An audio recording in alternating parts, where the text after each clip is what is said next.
ជំរាបសួរអ៊ំពូមីងពុកម៉ែបងប្អូនមេមីងទាំងអស់គ្នាថ្ងៃនេះដែរមកបង្ហាញ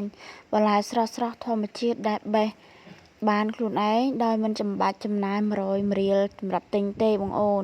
ថ្ងៃនេះចេញពីពេទ្យមកដាក់ច្បាប់ចូលពេទ្យដែរបងប្អូនដោយសារខ្ញុំពុលចំណីហើយក៏ជាសារផ្ដាំផ្ញើដល់បងប្អូនដែរឃើញផ្លែឈើល្អនៅតាមផ្សារវាមិនមែនទាំងអស់ឲ្យបងប្អូនតែនេះខ្ញុំទើបទៅជួបទេខ្ញុំទិញផ្លែល្ហុងបងអូនអើយយកមកហូបពីអ្នកប្តីនិយាយថាប្តីខ្ញុំហូបអស់ចំណិតទេសម្រាប់ខ្ញុំវិញគឺអស់មកជាហៀងសឹងចិត្តអស់មកផ្លែយប់ឡើងធ្វើតុបងប្អូនអើយចុកពោះនិយាយថាខ្មួខ្មាញ់ហ្មងបងអូនអញ្ចឹងជាសារផ្ដាំផ្ញើដល់បងប្អូនអញ្ចឹងពេលដែលហូបចំណីចំណុកនេះធ្វើប្រយោគប្រុងប្រយ័ត្នតិចអញ្ចឹងបងប្អូនមិនថាអ្នកផ្សារលក់សុទ្ធតែរបស់អញ្ចឹងចុះទេអត់ទេបងប្អូននេះយើងដោយងាយដែរអញ្ចឹងបងប្អូនថ្ងៃណាដែលថាយើងអើយទិញប៉ះរបស់ល្អទៅយើងហូបទៅវាសុខភាពល្អទៅថ្ងៃណាយើងទិញប៉ះអត់ល្អទៅក៏ធ្វើឲ្យយើងអស់លុយអស់កាក់ចូលពេទ្យចូលអីចឹងបងប្អូនទាំងអស់គ្នាដូចថ្ងៃនេះជាដើមថ្ងៃនេះខ្ញុំចេញពីពេទ្យចឹងទៅបងប្អូនអើយប្តីក៏បបួលចូលទៅក្នុងហ្នឹងដើម្បីបេះបន្លែខ្លះចឹងណាក្រោយពីទៅដល់បងប្អូនអើយគឺដូចចិត្តមែនតែនហ្មងគឺបេះឡើង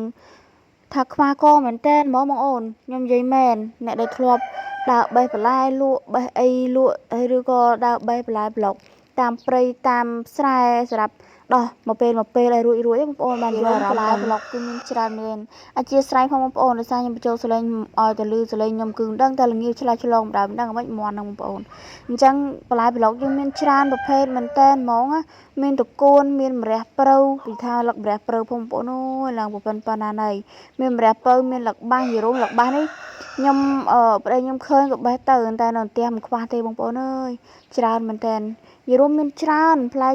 បន្លែផ្លែឈើនិយាយចេះតែខុសឥឡូវបេះបានខ្លះហើយនៅចាំតែប្តីគាត់បេះពីក្រោយ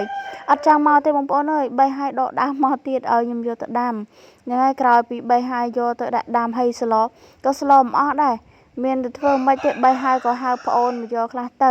ព្រោះយើងបេះច្រើនបងប្អូនស្លទុកស្លក៏ស្លមិនអស់ដែរហើយទុកធុងទៅក៏ទុកយូរថ្ងៃពេកក៏វាលែងស្រស់លែងឆ្ងាញ់ចឹងណាស្រុកគេបងប្អូនប្រចាំទៅទិញត្មងទាំងអស់គឺប្រកាសជាមិនរួចខ្លួនទេបងប្អូនអើយទំនិញនៅតាម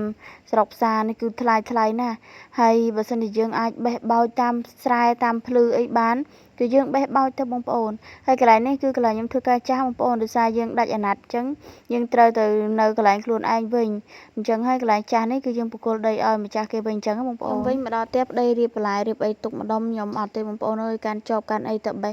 តែដាក់ដាំហើយអានេះវគ្គមុនខ្ញុំយកមកដាំបងប្អូនវាលាស់ល្អហើយតែអានេះខ្ញុំទើបទៅដាក់ដាំថ្ងៃនេះទេអញ្ចឹងទៅប្រហែលជាស្អែកអីហ្នឹងវាអាចនឹងស្អែកកាន់ស្អែកវាអាចរឹងដើមរឹងអីលាស់ល្អអញ្ចឹងណាបងប្អូនអរគុណពុកម៉ែបងប្អូនវីដេអូមានតែប៉ុណ្្នឹងឯងបាយបាយជម្រាបលា